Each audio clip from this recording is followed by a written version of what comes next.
Bagaimana cara berbicara yang berwibawa? Wow, itu super sekali. Gini, sebuah pribadi dilihat berwibawa. Oke? Kalau dia mengendalikan dirinya yang membuat orang lain merasa bahwa jiwa yang di dalam diri ini damai. Orang berwibawa itu damai. Oke?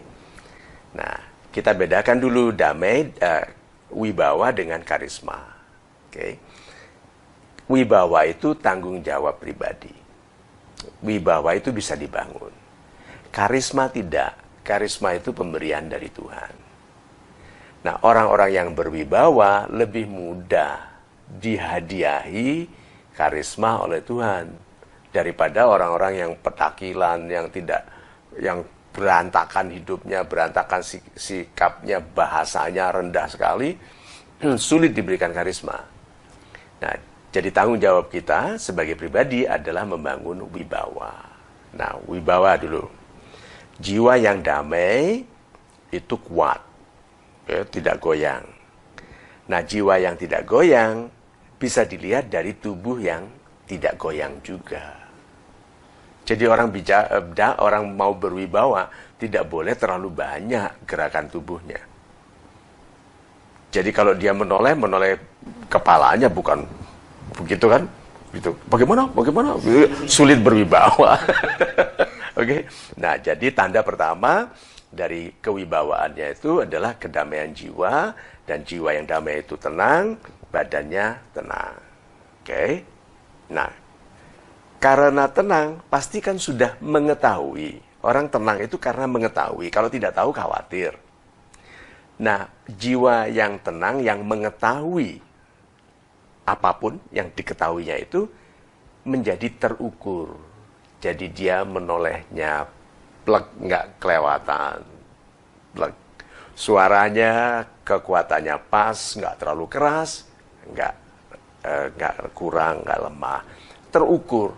Orang berwibawa langkahnya measured. Terukur panjangnya. Tuh, 57 cm, 57 cm, 57 cm, begitu.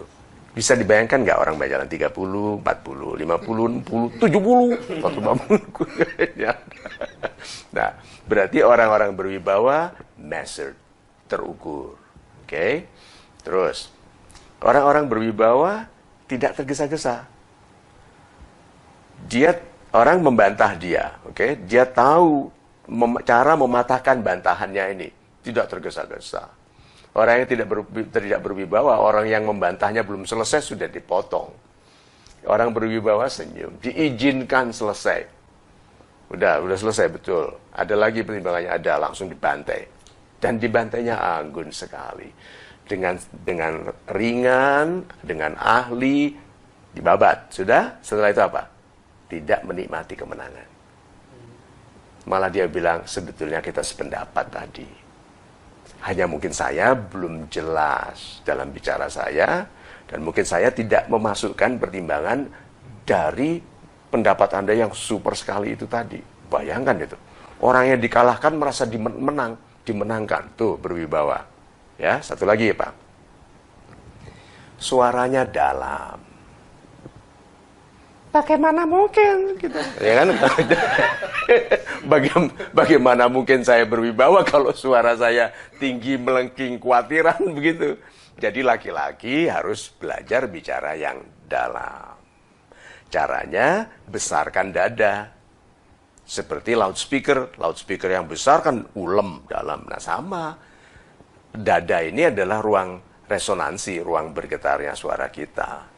Nah, kalau kita nanti berlatih betul ya, berbicara dengan nada yang dalam, waktu kita duduk bersandar, itu terasa bangku ini memukul kembali ke kita. Kalau kita sudah bicara yang dalam. Nah, suara yang dalam ini, lihat ya, kenapa kok dalam berwibawa? Kembali ke jiwa. Berarti itu suara yang berasal dari jiwa yang damai. Nah, dalam itu seperti dalam bahasa itu huruf O, A, itu lebih kuat, lebih berwibawa daripada I, E, U. Oke, nah, orang yang suaranya dalam itu kesannya seperti suara O, suara A. Dibandingkan orang yang suaranya tinggi, melengking seperti I, sulit berwibawa. Itu bahasa itu ada rasanya. Nah, pilihan kata juga penting. Kalau diperhatikan pilihan kata saya banyak sekali yang suaranya suara wibawa. O, A. Ya. Palu, Godam. Tuh? Coba, kalau kita buat pabrik palu, mereknya Godam. Bayangkan itu daripada pabrik palu Ninil. Ya, pakai apa pabriknya namanya? Ninil. Apa itu pabrik palu? Mesti kecil kesannya. Nil gitu tuh. Kalau Godam kan dam. See? Beda ya. Nah, itu wibawa. Tangan. Orang yang tidak mengerti menggunakan tangan, steeple. Ini atapnya gereja, tinggi-tinggian.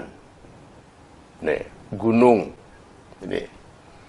Jadi dia mau menunjukkan bahwa dia lebih tinggi dari orang lain dengan cara begini. Apalagi kalau nih matanya, mata ujung dari tangannya ke matanya orang. Ini seperti mengancam. Itu atau aku lebih tahu. Itu ada ini kecenderungan itu. Nah, hati-hati. Ini perilaku orang sombong yang menarik bagi anak muda. Lihat, kok keren ya. Padahal yang dilihat itu kesombongan. Ini membuat kita ditembak jatuh oleh orang. Karena di luar sana banyak sekali orang yang rendah hati, yang sangat powerful, sangat ahli bicara, tidak kelihatan. Lalu anak muda mau sok pinter dibabat oleh mereka dengan cara yang anggun. Oke, nah anak muda yang dimarahi, tapi dia merasa lebih pandai dari atasannya, dia kebawain. Tapi tetap begini, berarti apa? Saya nggak salah, cuman saya takut membantah gitu, karena bapak pangkatnya lebih tinggi. Nih, oke? Nah, satu lagi, kita sulit berwibawa. Ini perilaku banyak orang Indonesia, mengangguknya terlalu cepat. Iya Pak, iya, sulit berwibawa. Saya pernah sangat junior di organisasi, tetapi saya tidak pernah menganggukkan kepala secepat itu. Sejak muda saya menolak untuk, iya Pak, enggak. Saya pasti, iya Pak, super sekali. Berarti saya tahu apa yang saya katakan, saya tidak khawatir tentang pendapat orang lain, saya menaruh di bawah orang lain bukan sebagai orang yang rendah, tapi sebagai pelayan bagi kehebatan atasan. Dan atasan itu harus bangga kalau saya pribadi yang berwibawa. Bukan yang kehilangan wibawa karena, oh iya Pak, bukan begitu. Oke, nah, banyak sekali dan panjang sekali bahasan tentang cara berbicara yang berwibawa. Tapi suatu kita teruskan. Tapi sekarang kita cukupkan dulu bahwa kewibawaan kita dalam berbicara sangat dipengaruhi oleh kedamaian jiwa kita dan kontrol untuk tetap memelihara kedamaian itu di dalam interaksi kita dengan orang lain. Itu.